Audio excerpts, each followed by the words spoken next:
Hi my dear students. ఈరోజు మనం స్కూల్కి వెళ్ళి ఎన్నో సబ్జెక్ట్స్ చదువుతుంటాం. ఆ చదువుతున్న సబ్జెక్ట్స్ అన్నిటిలో కూడా చాలా మోస్ట్ ఇంపార్టెంట్ టాపిక్ ఏంటంటే ఫిజిక్స్ అనమాట. సో ఆ ఫిజిక్స్ అనేది ఎలా నేర్చుకోవాలి లోవర్ స్టాండర్డ్స్ నుంచి అనేది ఈ క్లాసెస్ మీకు చెప్పడం జరుగుతుంది. ఈ క్లాసెస్ అనేవి స్కూల్లో చదివే పిల్లలందరికీ ఉపయోగపడతాయి. ఇప్పుడు డిఎస్సికి ప్రిపేర్ అవుతున్న స్టూడెంట్స్కి ఉపయోగపడతాయి. రకరకాల కాంపిటేటివ్ ఎగ్జామ్స్ ప్రిపేర్ అవుతున్న స్టూడెంట్స్ కూడా ఈ ఫిజిక్స్ క్లాసెస్ అనేవి మీకు యూజ్ అయ్యే విధంగా మీకు తయారు చేయడం జరుగుతుందన్నమాట. అయితే ఈ ఫిజిక్స్ నేర్చుకోవడం అనేది ఒక ఆర్ట్. జేఈ మెయిన్స్కైనా ఐఐటీకైనా ఎక్కువగా కష్టంగా ఉన్న టాపిక్ ఏదైనా అడగండి, ఫిజిక్స్ అని చెప్తారన్నమాట. ఆ ఫిజిక్స్ ఎందుకు కష్టం అవుతుందంటే బై హార్ట్ అంటే బట్టి పద్ధతిలో నేర్చుకోవడం వల్ల ఫిజిక్స్ అంత కష్టం అవుతుంది. మన క్లాసెస్లో ఏం చెప్తామంటే టాపిక్ని అనలైజ్ చేయడంతో పాటు ఆ టాపిక్లో ఎక్కడ ఎక్స్పెరిమెంట్ అవసరమో అక్కడ ఎక్స్పెరిమెంట్ చేసి మీకు అది ఎక్స్ప్లెయిన్ చేయడం జరుగుతుంది టాపిక్స్లో. అయితే ఫిజిక్స్లో మోస్ట్ ఇంపార్టెంట్ టాపిక్ అది 6th క్లాస్లో ఉంటుంది, 7th క్లాస్లో ఉంటుంది, 8th క్లాస్లో ఉంటుంది, 9th 10thలో కూడా ఉంటుందన్నమాట. ఆ టాపిక్ ఈరోజు మనం నేర్చుకుంటున్నాం అన్నమాట. అయితే మన అందరికీ తెలిసిందే సర్వేంద్రియానం నయనం ప్రధానం అంటారు. అంటే what is the important sense organ in our body అంటే ఐ. దీన్నే మనం కన్ను అంటామన్నమాట, ఐ అంటామన్నమాట. అయితే ఈ ఐ చేసే వర్క్ ఏంటి? What is the work of the I? ఎప్పుడైనా మీరు ఆలోచించారా? What is called I? I అంటే మీరు ఏమనుకుంటున్నారు? మీరు ఎప్పుడైనా ఆలోచించారా? అసలు మన కళ్ళు అనేవి ఎప్పుడు వర్క్ చేస్తాయి? నైట్ టైం వర్క్ చేస్తాయా, డే టైం వర్క్ చేస్తాయా? Do you think any time? So ఇప్పుడు అది ఎక్స్ప్లెయిన్ చేస్తాను చూడండి. This is the I. ఇక్కడ ఐ ఏం చేస్తుందో ఒకసారి బాగా గమనిస్తే మీరు సన్ నుంచి కానీ ఏదైనా సోర్స్ నుంచి లైట్ వచ్చేటప్పుడు ఆ లైట్ ఐ మీద ఎప్పుడైతే పడిందో ఆ లైట్ అనేది దీన్ని రెటీనా అంటారన్నమాట. దీన్ని ఏమంటారు? దీన్ని రెటీనా. సో ఈ రెటీనాలు ఏముంటాయంటే రాడ్ సెల్స్, కోన్ సెల్స్ ఉంటాయి అన్నమాట. Rod and cone cells. ఈ రెండు రకాల సెల్స్ ఏం చేస్తాయంటే లైట్ ఎనర్జీని ఎలక్ట్రికల్ ఎనర్జీగా మారుస్తాయి. అంటే ఇక్కడ నుంచి మీరు ఎప్పుడైనా ఐ అంటే ఏంటని ఎవరైనా అడిగారు అనుకోండి, ఏం చెప్తారంటే it converts light energy into electrical energy. Light ఎనర్జీని ఎలా మారుస్తుందమ్మా? Electrical energy. అయితే ఇలా లైట్ ఎనర్జీ ఎలక్ట్రికల్ ఎనర్జీగా చేంజ్ అయిన తర్వాత ఏం జరుగుతుంది? ఓకేనా? ఏం జరుగుతుందంటే ఒకసారి మీరు అబ్జర్వ్ చేయండి. సో చూడండి ఇక్కడ. సో ఇక్కడ ఐ నుంచి ఒక ఆప్టిక్ అనే నెర్వ్ ఉంటుందన్నమాట. ఏ నెర్వ్ ఇది? ఆప్టిక్ నెర్వ్ అంటామన్నమాట. ఈ ఆప్టిక్ నెర్వ్ ఏం చేస్తుందంటే ఈ ఎలక్ట్రికల్ ఎనర్జీని బ్రెయిన్కి తీసుకెళ్తుందన్నమాట. అందుకే మనకి ఎప్పుడైనా సరే మీరు వినండి, చూసారు ఎప్పుడైనా what is called study of light అని అంటారు. అలాగే ఎప్పుడైనా కళ్ళద్దాల షాప్ దగ్గరికి వెళ్ళారు అనుకోండి, స్పెట్స్ పెట్టుకున్న షాప్ దగ్గర, అక్కడ ఆప్టికల్ షాప్ అని ఉంటుంది, చూసుకోండి. ఎందుకు అలా ఉంటుందంటే మన కళ్ళు వర్క్ చేయడం అనేది ఈ ఆప్టిక్ నెర్వ్ వల్ల జరుగుతుంది. అందుకే మనం ఏమంటామంటే study of light is called optics. ఓకేనా? What is called study of light అంటే కాంతిని అధ్యయనించే శాస్త్రాన్ని ఏమంటారంటే ఆప్టిక్స్ అంటారన్నమాట.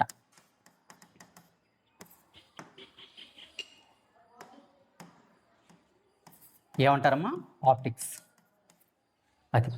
సో ఈ విధంగా ఐ అనేది లైట్ ఎనర్జీ ఎలక్ట్రికల్ ఎనర్జీగా చేంజ్ చేస్తే అక్కడ ఉండే ఆప్టిక్ నెర్వ్ అనేది ఆ సెన్స్ని బ్రెయిన్కి తీసుకెళ్తుంది అన్నమాట. అయితే వాట్ ఈజ్ కాల్డ్ లైట్ అంటే మన ఐ వర్క్ చేయాలంటే కంపల్సరీ లైట్ కావాలి. So what is called light? ఎప్పుడైనా ఆలోచించారా లైట్ అంటే ఏంటనేది? ఓకే, ఇప్పుడు చూడండి ఒకసారి. So what is called light? So this is called light. So according to మార్క్స్వెల్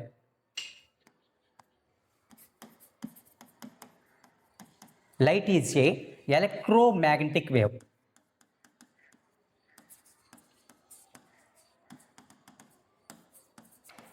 అంటే తెలుగులో ఏమంటారంటే విద్యుదయస్కాంత శక్తి అంటారు. అంటే మార్క్స్వెల్ పరంగా లైట్ అంటే ఏంటంటే ఒక ఎలక్ట్రోమాగ్నెటిక్ వేవ్ అనమాట. ఈరోజు మనం యూజ్ చేస్తున్న శాటిలైట్స్ అవ్వచ్చు, చూడండి ఈ విధంగా శాటిలైట్స్ ఉన్నాయి, చూసారా? శాటిలైట్ సిగ్నల్స్ పంపిస్తున్నాం, శాటిలైట్స్ మళ్ళీ ఎత్తమే సిగ్నల్ పంపిస్తుంది, శాటిలైట్ ఆ సిగ్నల్ మళ్ళీ మూన్ మీద పంపిస్తుంది. ఈ విధంగా సిగ్నల్ అంటే ఒక చోటు నుంచి ఒక చోటుకి, ఇంట్లో మీరు వాడే రిమోట్ చూడండి, రిమోట్ స్విచ్ ఆన్ చేయగానే టీవీలో ఛానల్ చేంజ్ అవుతున్నాయి. ఓకేనా? అలాగే మీరు సెల్ ఫోన్ మాట్లాడుతున్నారు, ఆ సెల్ ఫోన్కి ఎటువంటి వైర్ లేకుండానే ఎక్కడున్న వాళ్ళతో మాట్లాడుతాం. ఇవన్నీ దేనివల్ల జరుగుతుందంటే ఎలక్ట్రోమాగ్నెటిక్ వేవ్స్. ఈ థియరీ మీద బేస్ చేసి ఇవన్నీ కూడా వర్క్ చేస్తున్నాయి. అయితే నా క్వశ్చన్ ఏంటంటే ఇప్పుడు మనం ఎర్త్ నుంచి ఒక సిగ్నల్ మూన్ మీద పంపిస్తున్నాం. ఎర్త్ నుంచి ఒక సిగ్నల్ ఎలక్ట్రోమాగ్నెటిక్ వేవ్ రూపంలో మూన్ మీదకి వెళ్ళడానికి ఎంత టైం పడుతుంది? మీరు ఎప్పుడైనా అబ్జర్వ్ చేశారా? అంటే ఎర్త్ నుంచి మూన్ మీదకి వెళ్ళడానికి ఎంత టైం తీసుకుంటుంది? Do you know anyone? ఒకవేళ తెలిస్తే ఫ్యూచర్ చేసి ఆన్సర్ మీరు కామెంట్లో చెప్పండి. తెలియకపోతే ఒకసారి చూడండి. ఎర్త్ నుంచి మూన్కి ఈ ఎలక్ట్రోమాగ్నెటిక్ వేవ్ రీచ్ అవ్వడానికి ఎంత టైం పడుతుందంట? కేవలం 1 సెకండ్. మీకు ఓంకార్ అని అంటుంటాడు కదా, ఓంకార్ అనేది చూడండి 1 సెకండ్ అంటాడు. సో అది మీరు గుర్తుంచుకుంటే ఎప్పుడైనా ఎవరైనా అడగొచ్చు అన్నమాట. How much time taken when light signal travelling from moon to earth or earth to moon అని అడిగారు అనుకోండి, అప్పుడు మీరు ఏం చెప్పాలంటే 1 సెకండ్. ఒక్క సెకండ్లో మనకి ఎర్త్ నుంచి మూన్కి వెళ్ళిపోతుంది. ఎగ్జాక్ట్గా చెప్పాలంటే 1.255 సెకండ్స్ అన్నమాట. అంటే దీన్ని బట్టి మనం అర్థం చేసుకోండి, అంటే ఎలక్ట్రోమాగ్నెటిక్ వేవ్ ఎంత ఫాస్ట్గా ట్రావెల్ చేస్తుంది. అంటే what is the speed of the electromagnetic wave అని అడగొచ్చు మమ్మల్ని, లేదా what is the speed of the light అని అడగొచ్చు అన్నమాట. లైట్ ఎంత స్పీడ్గా వెళ్తుందని చెప్పేసి. అందుకే ఎప్పుడైనా సరే మీకు రూమ్ మెరుపులు వచ్చినప్పుడు చూడండి, ఫస్ట్ మీకు లైట్నింగ్ కనిపిస్తుంది, తర్వాత ఉరుము వస్తుంది. కారణం ఏంటంటే లైట్ అనేది సౌండ్ కానీ చాలా ఫాస్ట్గా ట్రావెల్ చేస్తుంది. ఆ విషయం అందరికీ తెలిసిందే. అయితే ఎంత ఫాస్ట్గా ట్రావెల్ చేస్తుంది, పర్ సెకండ్కి ఎంత డిస్టెన్స్ వెళ్తుంది అనేది మనం చూసుకుంటే, లైట్ అనేది ఒక సెకండ్లో 3 lakhs కిలోమీటర్ డిస్టెన్స్ వెళ్తుందంట. ఎంత డిస్టెన్స్ వెళ్తుందమ్మా? ఒక్క సెకండ్లో 3 lakhs kilometres. That is the speed of the light. ఇప్పుడు మనకి లైట్ ఎక్కువగా ఎక్కడి నుంచి వస్తుంది? మనకి సన్ నుంచి వస్తుంది, అవునా కదా? మరి సన్ నుంచి లైట్ ఎర్త్కి రావడానికి, లేదా ఎర్త్ నుంచి సన్ ఒక సిగ్నల్ సన్ మీద పంపించాలనుకోండి, ఎంత టైం పడుతుంది మీకు తెలుసా? How much time taken when light signal travelling from earth to sun? Okay, అది మన సైంటిస్ట్ కాలిక్యులేట్ చేశారు. ఆ వాల్యూ ఎంత ఉంటుందంట? 8.3 minutes. ఎంత ఉంటుందమ్మా? 8 అంటే 500 seconds, అప్రాక్సిమేట్లీ 500 seconds ఉంటుందంట. చూసుకోండి, అంటే సన్ నుంచి లైట్ ఎర్త్ మీదకి రావడానికి 500 seconds టైం తీసుకుంటుందంట. ఇప్పుడు మన కాంపిటేటివ్ ఎగ్జామ్ ఈ విధంగా అడుగుతాడనమాట. ఎప్పుడైనా సన్ సడన్గా డిస్అపియర్ అయిపోయింది, అంటే అదృశ్యం అయిపోయింది, అప్పుడు భూమి మీద ఏం జరుగుతుంది? What happened on the earth అని అడుగుతాడు. సో దీని ఆన్సర్ ఎవరికైనా తెలుసుంటే వీడియో ఫ్యూచర్స్ కింద ఆన్సర్ టైప్ చేయండి. ఓకే, దీని కరెక్ట్ ఆన్సర్ ఏంటంటే, ఒకవేళ సన్ సడన్గా అదృశ్యం అయిపోతే భూమి మీద వెంటనే డార్క్ అవ్వదు, అంటే చీకటి అవ్వదు. ఆఫ్టర్ 8 minutes తర్వాత చీకటి అవుతుంది అనమాట. చాలామంది ఏమనుకుంటున్నారు, సూర్యుడు అదృశ్యం అవగానే భూమి మీద చీకటి అయిపోతుంది అంటారు. అది చాలా తప్పు అనమాట. ఎందుకంటే అక్కడి నుంచి లైట్ రావడానికి 8 minutes టైం పడుతుంది కాబట్టి, సూర్యుడు అదృశ్యం అయిపోయినా సరే ఆ లైట్ అలా 8 minutes టైం పాటు ఎర్త్ మీదకి వస్తుంది అన్నమాట. అందుకు 8 నిమిషాల తర్వాత భూమి పైన చీకటి అవుతుంది, అంటే earth darken after 8 minutes. It is the most important competitive exam అనమాట. ఓకే, సో ఈ విధంగా మనం లైట్ అనేది ఎలక్ట్రోమాగ్నెటిక్ వేవ్ అనే విషయాన్ని మాక్స్వెల్ చెప్పాడు. దాని మీద ఏం జరుగుతుంది, సన్ నుంచి లైట్ ఎర్త్ మీదకి వెళ్ళడానికి, ఎర్త్ నుంచి సన్ మీద రావడానికి ఎంత టైం అని తెలుసుకున్నాం. అయితే according to Max Planck, so Max Planck అనే సైంటిస్ట్ ఏం చేశాడంటే,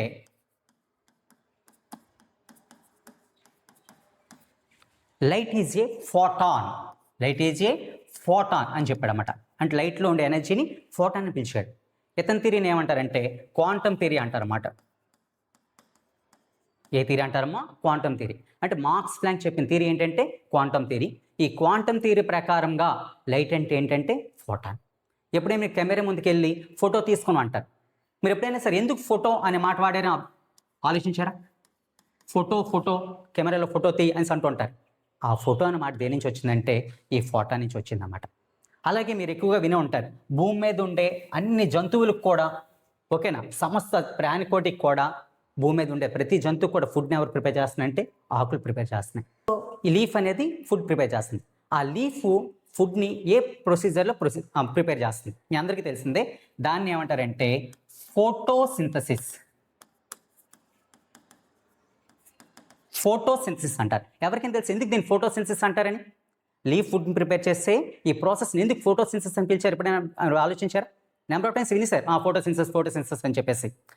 సో ఎందుకు ఫోటోసింథసిస్ అంటారు అంటే, ఇవి చూడండి, ఇక్కడ సన్ నుంచి లైట్ వస్తుంది కదా, ఈ లైట్లో ఉండే ఫోటాన్ని ఈ లీఫ్ యూజ్ చేసుకొని గ్లూకోజ్ ప్రిపేర్ చేస్తుంది. అయితే దీనికి ఇంకా కార్బన్ డైఆక్సైడ్ తీసుకుంటుంది. మనకి ఇందులో ఫోటోసింథసిస్లో ఆక్సిజన్ రిలీజ్ చేస్తుంది అన్నమాట. ఈ విధంగా ఫోటోసింథసిస్లో లైట్ ఎనర్జీలు ఉండే ఫోటాన్ యూజ్ చేసుకొని లీఫ్ ఫుడ్ ప్రిపేర్ చేసింది కాబట్టి దీన్ని ఫోటోసింథసిస్ అంటారన్నమాట. అంటే according to Planck light is a photon, according to Maxwell light is a electromagnetic wave. అయితే ఇప్పుడు మీకు డౌట్ రావచ్చు, అయితే లైట్ అంటే ఏంటి, ఎలక్ట్రోమాగ్నెటిక్ వేవ్ అని చెప్పాలా, ఫోటాన్ అని చెప్పాలా అని మీకు డౌట్ రావచ్చు. సో ఇప్పుడు ఆ మోడర్న్ ఫిజిక్స్ ఏం చెప్తుందంటే light is A wave as well as photon. అంటే లైట్ కొన్ని సందర్భాల్లో ఫోటాన్ లాగా యాక్ట్ చేస్తుందంట, కొన్ని సందర్భాల్లో ఎలక్ట్రోమాగ్నెటిక్ వేవ్ లాగా యాక్ట్ చేస్తుందంట. ఫోటాన్ కింద యాక్ట్ చేస్తున్నట్టు మనం ఫోటో తీసుకోవడం, లీఫ్ ఫుడ్ ప్రిపేర్ చేయడం, సోలార్ ప్యానల్స్ మీరు చూస్తున్నారు కదా, దాని లైట్ పెడితే మనకు కరెంట్ వస్తుంది, సోలార్ ప్యానల్స్, ఇవన్నీ కూడా ఫోటాన్ అనే కాన్సెప్ట్ని డెవలప్ చేస్తున్నాయి. అయితే ఈ క్వాంటమ్ మెకానిక్స్ని మనం బాగా డెవలప్ చేయగలిగితే ఎక్కడున్న మనిషిని అదృశ్యం చేసేసి మనం ఎక్కడైనా సృష్టించవచ్చు. అంటే పాతకాలంలో దేవుళ్ళు, మనకి శివుడు, విష్ణుమూర్తి, బ్రహ్మదేవుడు ప్రత్యక్షమయ్యారు కదా, ఈ ఈ కాన్సెప్ట్ మన భూమి మీద సాధించవచ్చు. ఎప్పుడంటే ఈ క్వాంటమ్ ఫిజిక్స్ ఇంకా డెవలప్ అంటే ఇంకా చిన్న స్టేజ్లో ఉంది, ఇది బాగా డెవలప్ అయింది. అలాగే క్వాంటమ్ కంప్యూటర్స్ వస్తున్నాయి. ఆ క్వాంటమ్ కంప్యూటర్స్ కానీ వచ్చాయనుకోండి, ప్రపంచం ఇంకా మారిపోతుంది అనమాట. ఇతర ప్లానెట్స్ మీద మనం ఈజీగా ట్రావెల్ చేయొచ్చు. అయితే ఇప్పుడు మనం నేర్చుకోవాల్సింది ఏంటంటే లైట్ అంటే ఏంటో నేర్చుకున్నాం మనం, ఓకేనా. అయితే ఈ లైట్ని ఏ ఆబ్జెక్ట్స్ ఇస్తాయి మనకి, which objects are emits light అనేది మనం తెలుసుకోవాలి. ఏ ఆబ్జెక్ట్స్ లైట్ని ఎమిట్ చేస్తే ఎర్లీ మార్నింగ్ మీరు చూసుంటారు. ఎవరిని చూస్తారు ఎర్లీ మార్నింగ్ అందరూ కూడా? సన్. అంటే మీరు చూసే బిగ్గెస్ట్ లైట్ సోర్స్ ఎవరంటే సన్. మరి సన్ ఏమంటారు? సన్నే కాదు, ఈ విధంగా లైట్ ఇచ్చే ఆబ్జెక్ట్స్ ఉన్నాయి చూడండి. స్టార్స్, నెక్స్ట్ బెంథాస్, దీన్ని బెంథాస్ ఆర్గనిజం అంటాం అన్నమాట. బెంథాస్. నెక్స్ట్ అరోరా అంటారు వీటిని, అరోరా. ఇవన్నిటిని కలిపి ఏమంటాం? ఈ విధంగా లైట్ ఇచ్చే ఆబ్జెక్ట్స్ని ఏమంటాం? ఈ లైట్ ఇచ్చే ఆబ్జెక్ట్స్ని ఏమంటారంటే లూమినస్ ఆబ్జెక్ట్స్ అంటారన్నమాట.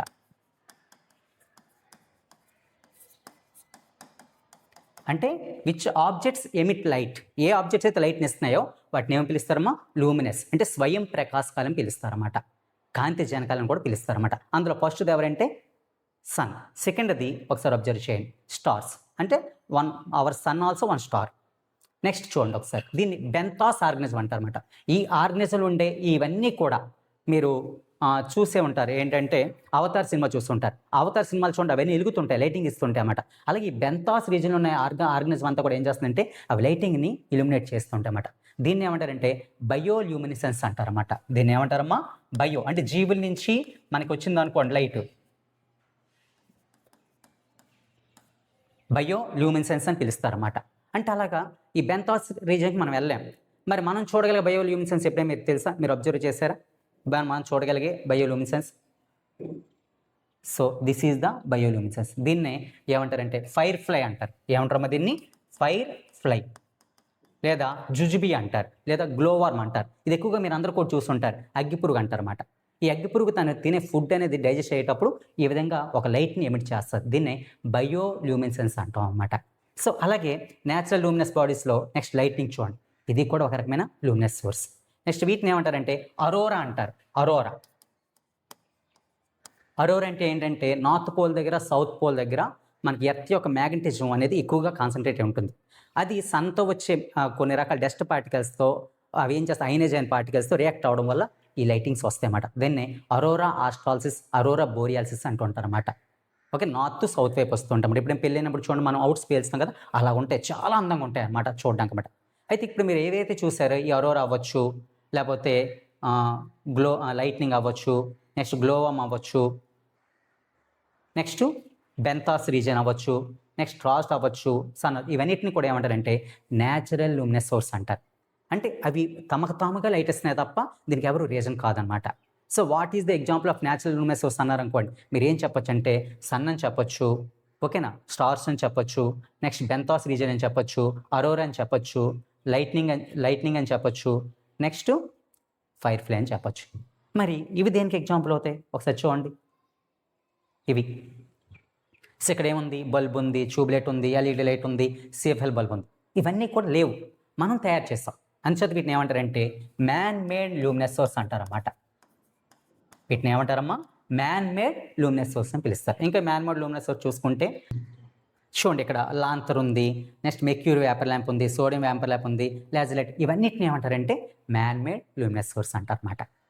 అయితే ఇప్పుడు మనం ఉన్నాం, సో మన నుంచి ఎటువంటి లైటింగ్ రావట్లేదు, మరి మనల్ని ఏమంటారు?